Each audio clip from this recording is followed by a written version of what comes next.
Oman visa কি আসলেই খুলেছে? সত্যিটা জানুন। ওমান সরকার বাংলাদেশিদের জন্য সব ধরনের ভিসা পুরোপুরি খুলে দিয়েছে, এমন খবরটি কিছুটা বিভ্রান্তিকর।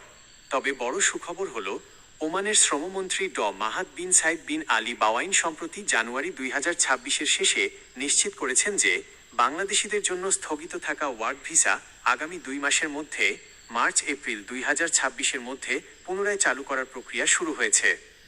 বর্তমানে ওমান সরকার মূলত 2টি বিষয় নিয়ে কাজ করছে।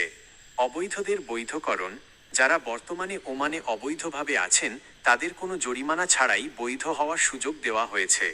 দক্ষ কর্মী, স্কিল্ড ওয়ার্কার্স, সরকার দক্ষ কর্মীদের যেমন ইঞ্জিনিয়ার, ডাক্তার, নার্স, টেকনিশিয়ান ভিসাকে অগ্রাধিকার দিচ্ছে।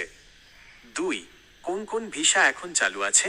পুরোপুরি ওয়ার্ক ভিসা সবার জন্য উন্মুক্ত না হলেও নির্দিষ্ট কিছু ক্যাটাগরিতে ভিসা ইস্যু করা হচ্ছে। ফ্যামিলি ভিসা, প্রবাসীদের পরিবারের সদস্যদের জন্য ভিসা।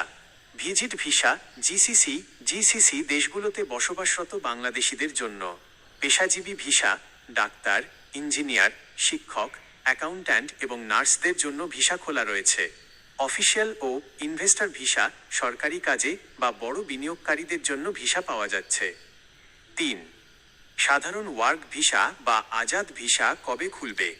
সাধারণ বা আনস্কিল্ড শ্রমিকদের জন্য ভিসা পুরোপুরি চালু হওয়ার বিষয়ে ওমানি কর্তৃপক্ষ জানিয়েছে যে তারা তাদের শ্রমবাজার পুনরায় পর্যালোচনা করছে।